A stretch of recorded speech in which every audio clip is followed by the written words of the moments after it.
Yeah, the recording has started. Okay, lovely.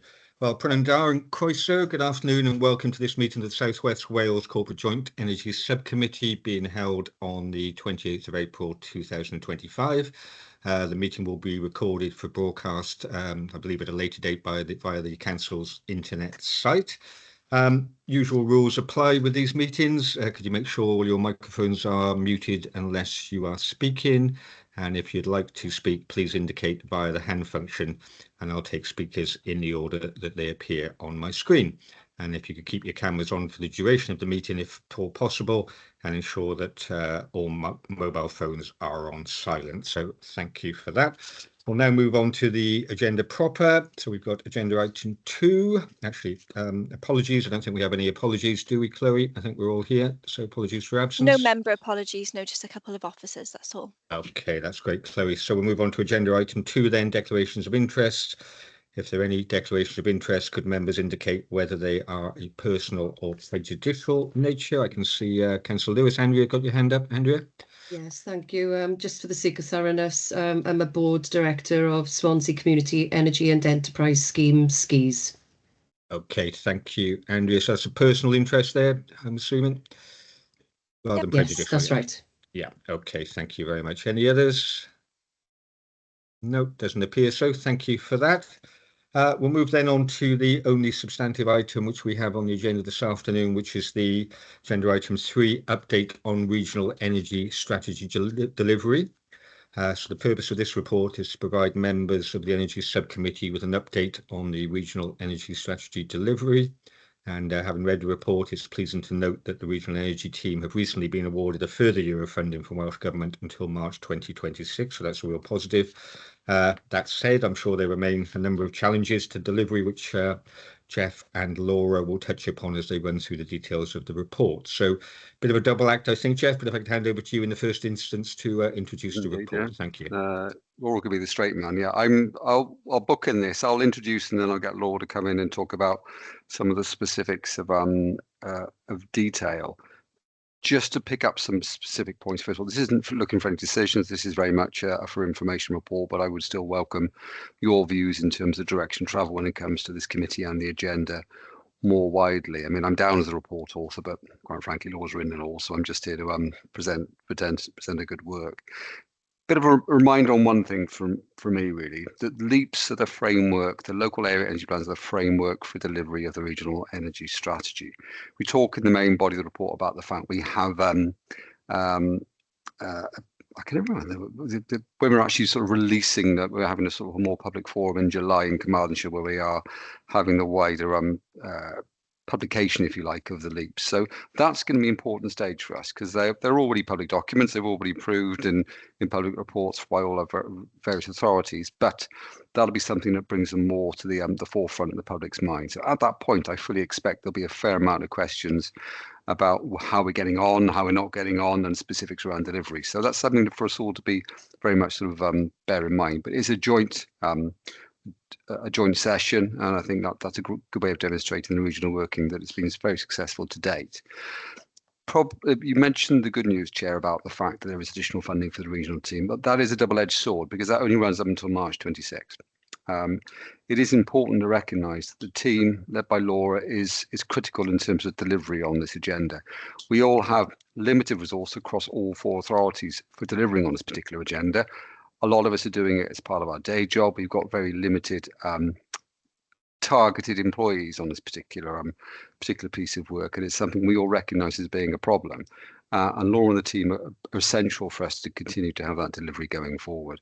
Recognising the challenges of the Senate elections coming up in 26, but it's something I think we need to have much more of a debate on in terms of can we make those more permanent and therefore consistent roles to make sure we can continue with this very important agenda.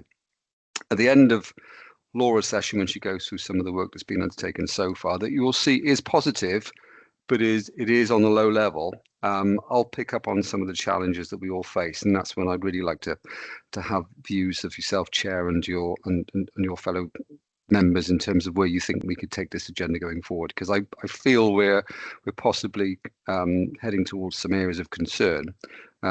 We are going to have to wait for Carbon Budget 3 coming up which should be during the course of this year. So there'll be another Welsh Government statement. But we have a position statement here that I think we are all struggling, and that's the bottom line. We are delivering, but as I say, on the low level. So I don't want to downplay the importance of the work that's been undertaken so far, but you'll hopefully see some of the challenges we're facing, and I'll pick up on those on the end of Laura's session when she updates on progress to date. Okay, thank you very much, Jeff. Thanks for those introductory remarks, and obviously the concerns are noted, and we can open that up for debate in a little while. So if it's okay, Laura, I'll hand over to you to get into some more details, please. Thank you. Yeah, I will start with, as Jeff said, we are planning a launch event at Park Gelliwerd, which is a sort of sustainable business park in Crosshands, funded by sort of joint venture with Carmarthenshire and Welsh Government. And I think, not only for us to sort of put the sort of leaps on the map, really, alongside that, then we're developing websites around the LEAP web pages around the LEAP documents for each of the local authorities, but also then creating some online training for the staff within the individual local authorities also to be able to engage with the LEAP documents. Because they should they should impact right across all of the sort of functions across the local authorities. So those are some of the things we've been working on at the moment. We have been putting together some projects beyond the sort of 3 projects we've talked about with you before, because obviously they're all funding dependent, and if we don't get that funding, we've got to put that on a shelf and wait for another opportunity. So we've also been working in Pembrokeshire with with Bluestone and the port, putting together an application for Innovate UK to support SMEs within the tourism supply chain to get their carbon reporting and decarbonisation plans, just supporting, because a lot of the larger organisations have their own decarb plans, but also have to now report their sort of scope 3 emissions, which is all about their supply chain. So what we want to try and do is make it a lot easier for the very small businesses to sort of get that reporting done, and that also leads then to them improving their sustainability, reducing their carbon footprint, and also providing us, by doing it as a combined sort of plan, it creates opportunities for us to aggregate that data and look for opportunities where we could create, maybe on a business park, some sort of smart energy systems, because there are a number of small businesses that either have capacity on their roofs or want to maybe club together to start to put in EV chargers, which they wouldn't necessarily do by themselves. We're also doing a bit of work now with the regional transport team to make sure the elements of their regional transport strategy sort of align with the work we're doing, particularly where they're looking to roll out electric vehicles, etc. So those are the things we've been looking at. Another big project that potentially we're looking at across South Wales is South Wales Heat Network.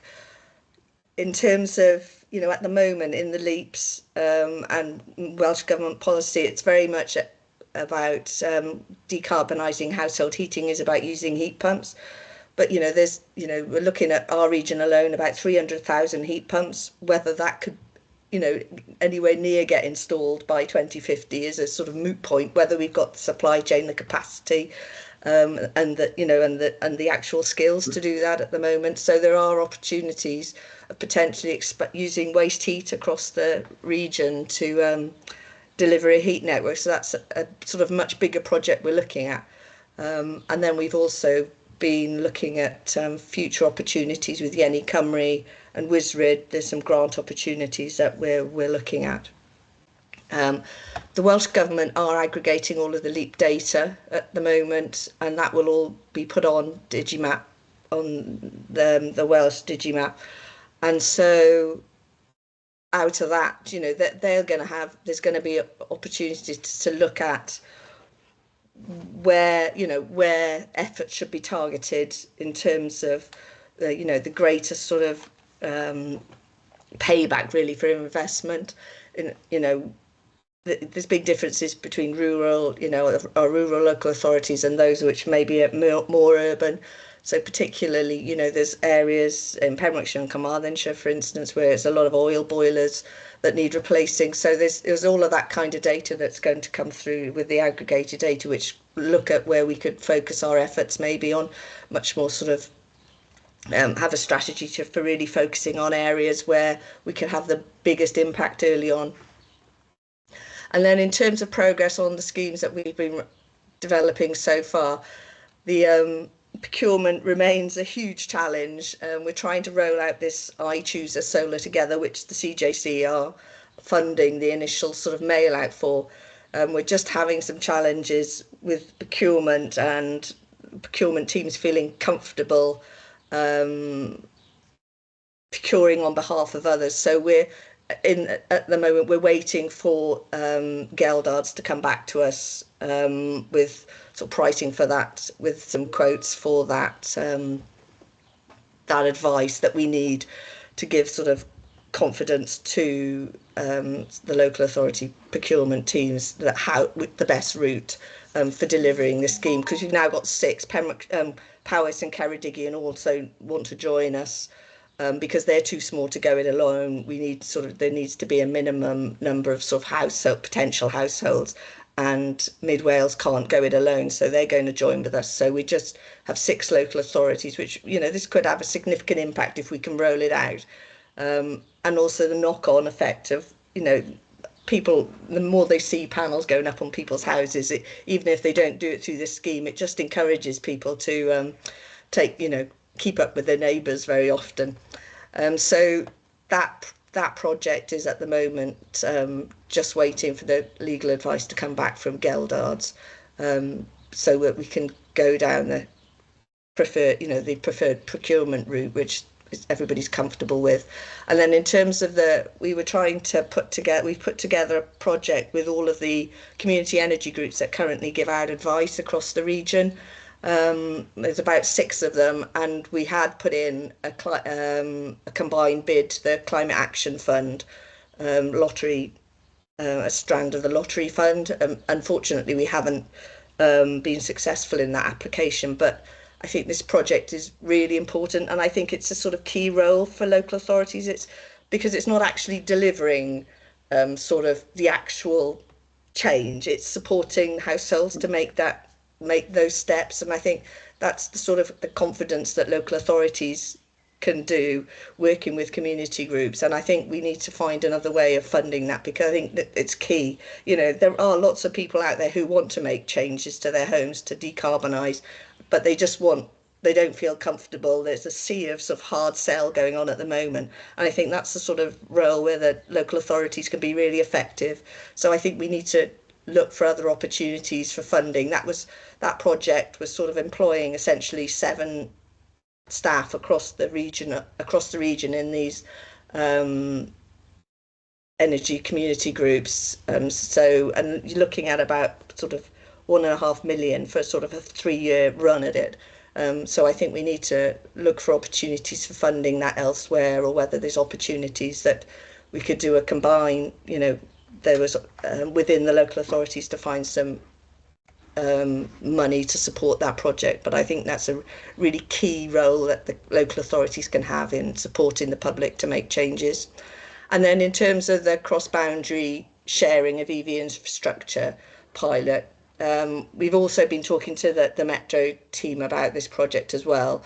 At the moment, we're literally trying to identify, Swansea and Neath Talbot have both done a run through where they've used their own charge cards in each other's their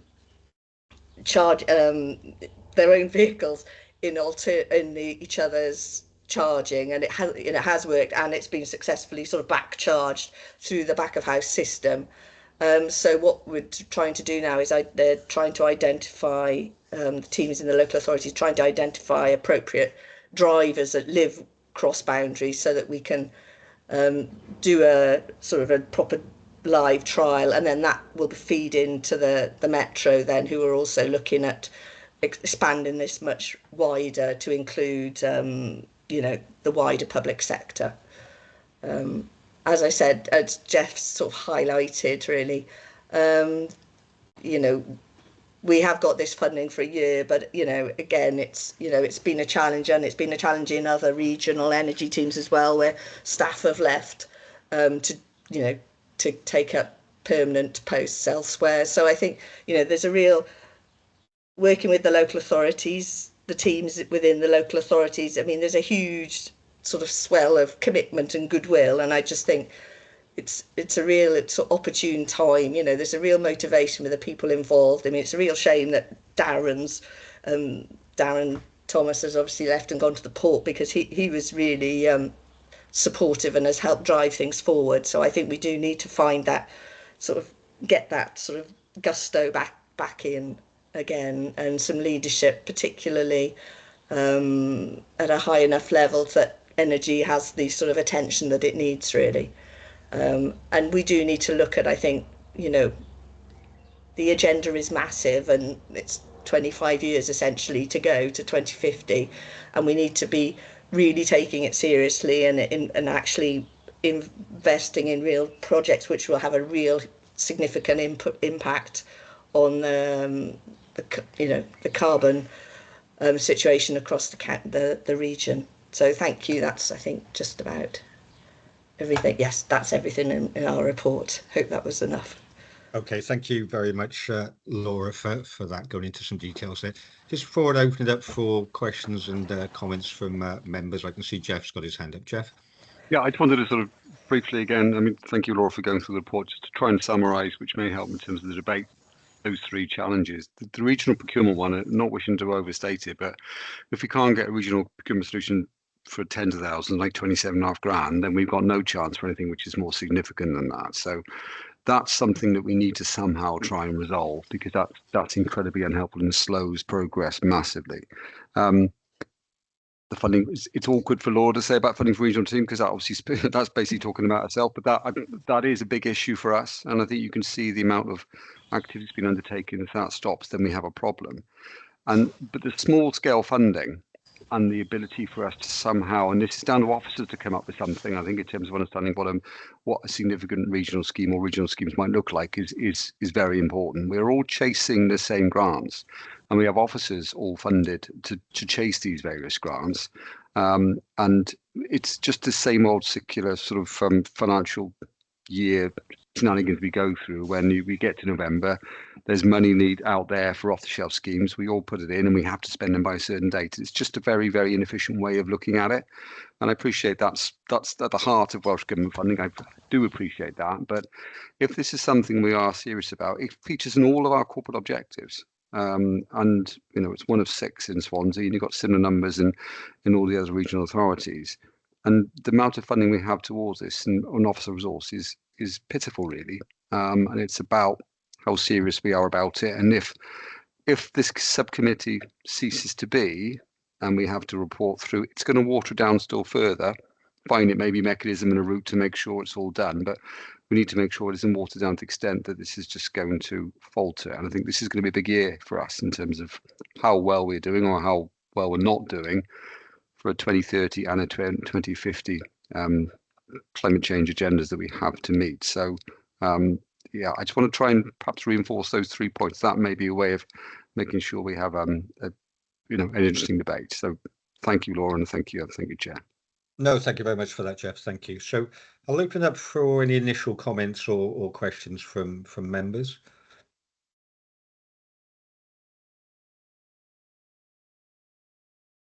Andrea, come on in.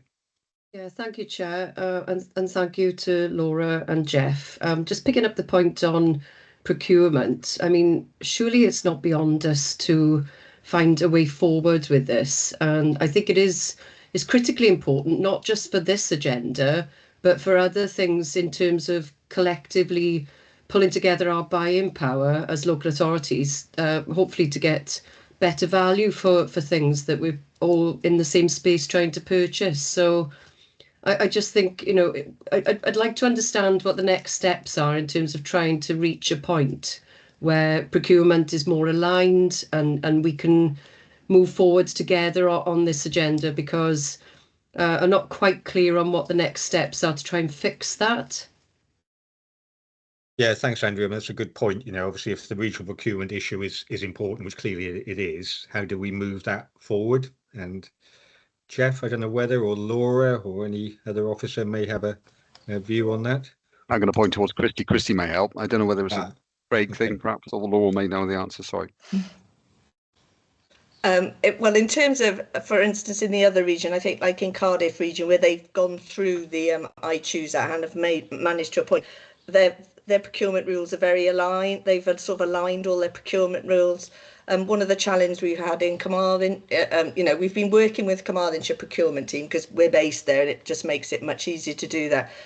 But it's things like making direct awards on, their sort of procurement rules stop them making direct awards on behalf of others. So although they can't, without creating some kind of framework, so it's just much more challenging because we were hoping to make a direct award because there is only really one operated sort of service provider who does this scheme, and that's the route that sort of Cardiff have gone down. So we assumed that would be a straightforward route for us, but that's one of the challenges, is that we don't have that within the CPRs of being able to make direct awards on behalf of others. So by going to Geldards, we're trying to flush out what mechanisms there are for local authorities to be able to jointly procure, because as you say, Councillor Lewis, transport are going to have exactly, all those transport projects are going to have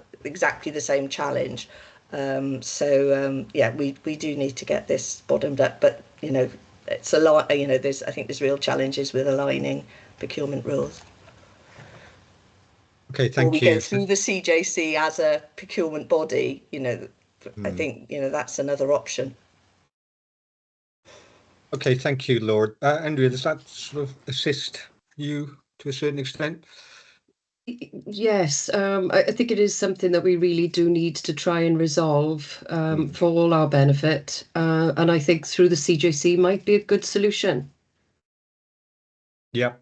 No, I agree. That could be the way forward. And I think if we're looking at some larger projects going forward, then we clearly got to get the procurement route absolutely nailed down, don't we? So perhaps the CJC is the way to deal with it.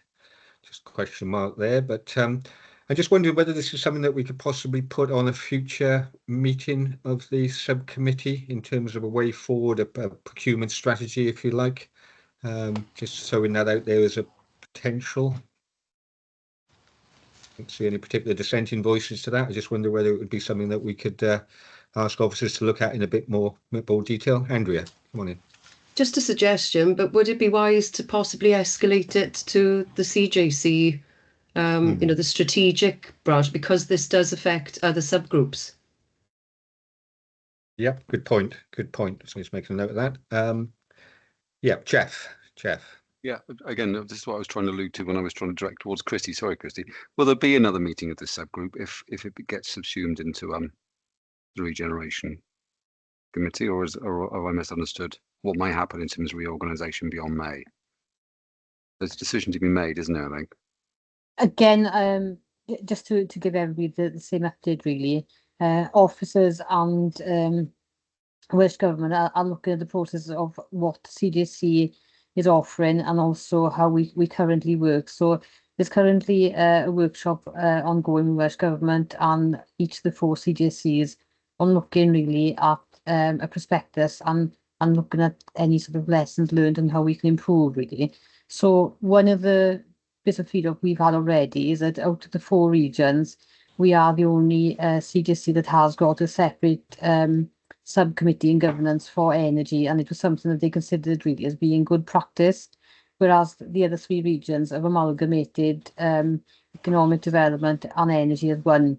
So at this point, we've got our AGM scheduled in for the 27th of May, and it will be debated there for members to pass comment on if there is an option there to that it is a standalone, or if there is an option there to amalgamate, really. So at the moment, I haven't had any further detail on there, and once I do, obviously I'll share with the chair and Jeff accordingly then, really. Okay, thanks, Christy. But going back to Andrea's point, then this is something that we could potentially escalate at the CJC on the procurement side, regardless of perhaps what happens to this committee or not. So yeah, I'm supportive of that. I think it makes a lot of sense. Sorry, Councillor Harvey. What I would suggest, if again with the support of Chloe, if you could notify the CJC, or if you want to attend the CJC and raise that item, which could be on the 27th of May, we can address it at that point at the same time then.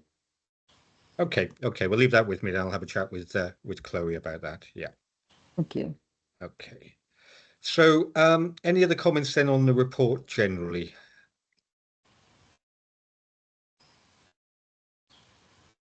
No, all quiet. Okay. That's fine. So obviously we've got the funding issue we need to look at, because obviously that's on an annual basis going forward. I think it's important to keep that funding there. We've got the procurement issue, which we can hopefully work through the CJC on. But I do take your points, Jeff and Laura, about, getting the momentum back up there.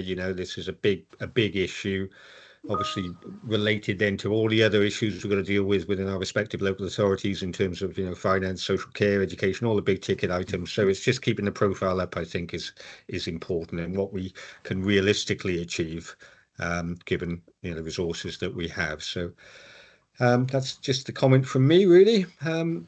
But if everybody is happy to note the report, which I think is the recommendation, we can probably go straight to the vote on that if there's no further comments or questions.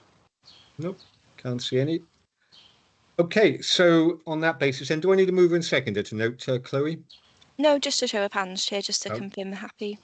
Okay, lovely, thank you. So the recommendation is that members note the report. I can see Paul's got his hand up before I get to that. Paul, come on in.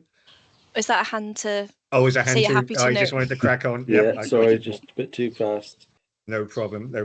So the recommendation is to note the report. So if all members are happy, can we just have a show of either a virtual or a physical hand?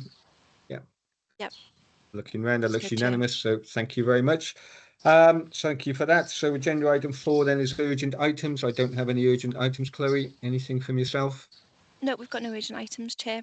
Okay, thank you. So that brings us to the end of this afternoon's meeting. A short one, admittedly, because it only had the one agenda item on there, substantive agenda item. So I could thank you all for your attendance, and particularly officers